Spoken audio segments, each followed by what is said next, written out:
Ada perkembangan menarik soal pabrik tekstil Sritek di Solo. Perusahaan raksasa yang berakhir bangkrut itu, yang berakhir pailit itu, dia sekarang masuk ke babak baru. Sebuah drama baru di Kejaksaan Agung. Sebuah drama korupsi. Dan bisa jadi ada kemungkinan kasus korupsi raksasa ini bakal menyeret-nyeret juga keluarga Raja Jawa di Solo. Ini bisa jadi bakal jadi skandal yang besar sekali. Cerita soal drama korupsi di Sritek ini mungkin bisa kita mulai di Bandung. Bukan di Solo, tapi di Bandung. Yakni di Bank BJB yang berpusat di Bandung. Bank ini juga tersangkut kasus korupsi. Kalian pasti sudah tahu kasusnya. Yakni korupsi belanja iklan yang mencapai sekitar 200 miliar. Yang kemungkinan juga bakal menyeret mantan Gubernur Jawa Barat, Kang Ridwan Kamil.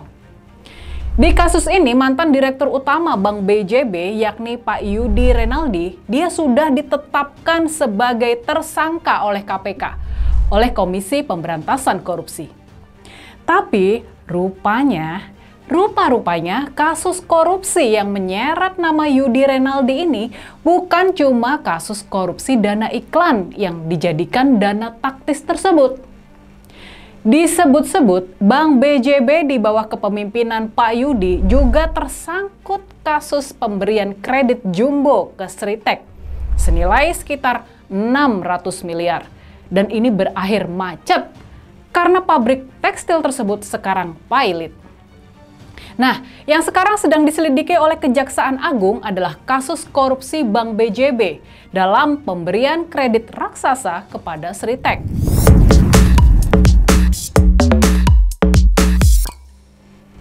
Jadi, kasus korupsi Bank BJB ini sekarang ada dua.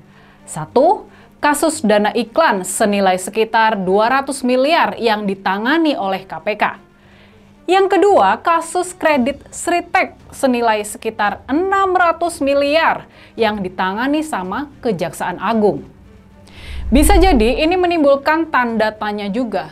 Mengapa kasus-kasus korupsi Bank BJB ditangani sama dua lembaga berbeda?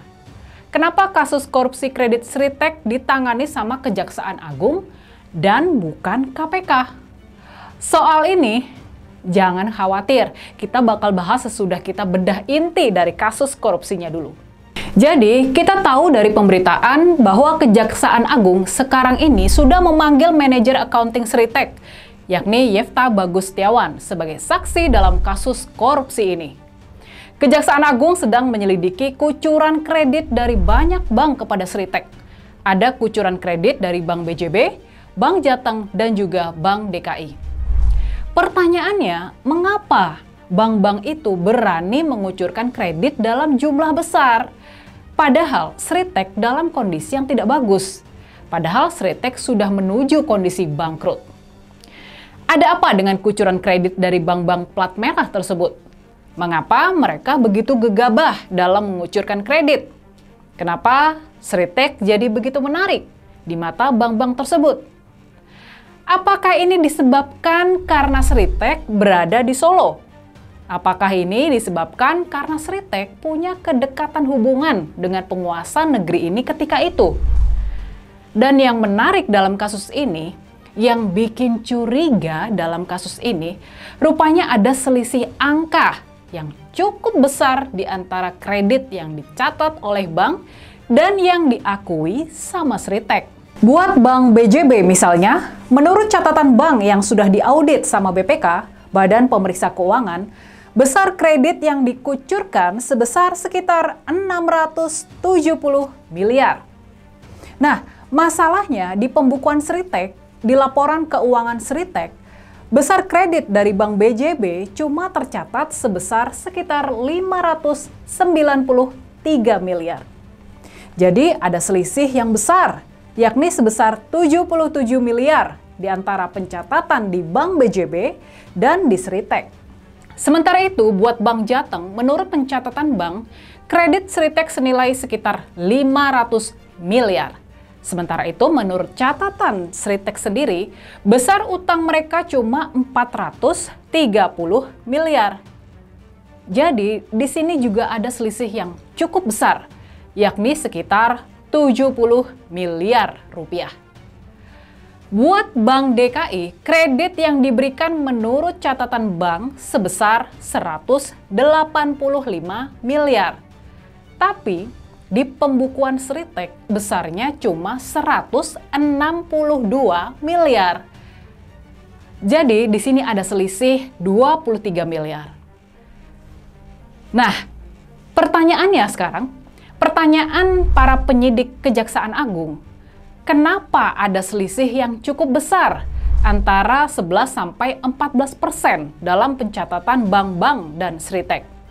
Mengapa uang yang diterima oleh Sritek yang diakui sudah diterima oleh Sritek, mengapa jumlahnya lebih sedikit dibandingkan yang sudah dikucurkan oleh bank-bank?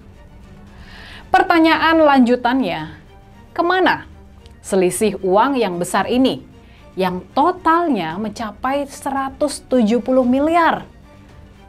Kemana selisih uang ini mengalir? Adakah pihak ketiga? Adakah orang kuat yang minta bagian dari kucuran kredit ini? Siapa kira-kira orangnya?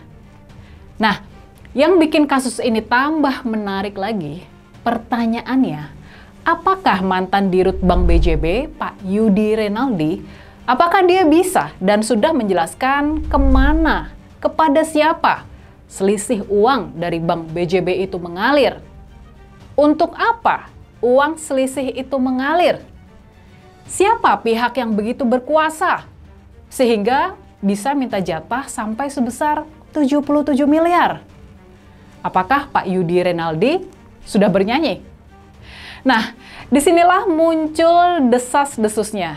Ini baru desas-desus loh ya. Jadi sekarang muncul desas-desus kalau dana selisih pembayaran yang mencapai 170 miliar itu adalah jatah yang mengalir ke seorang pangeran, yang mengalir ke putra dari Raja Solo. Makanya nih, kalau kasusnya seperti ini, kita jadi bisa mengerti kenapa kasus Sritek ini ditangani sama Kejaksaan Agung, bukannya KPK. Kita tahu kalau Kejaksaan Agung lebih bebas dari cawe-cawe Kerajaan Solo dibandingkan dengan KPK. Oke, itu saja pembahasan kita soal kasus korupsi Sritek dan bank-bank plat merah yang sedang ditangani sama Kejaksaan Agung. Kita tunggu saja kemana kasus ini bakal mengarah. Apakah benar bakal menjerat Kerajaan Solo? Apakah benar kasus ini bisa digunakan buat menyetop cawe-cawe dari Kerajaan Solo selama ini yang bikin kisruh politik nasional? Nah, gimana nih kalau menurut kalian?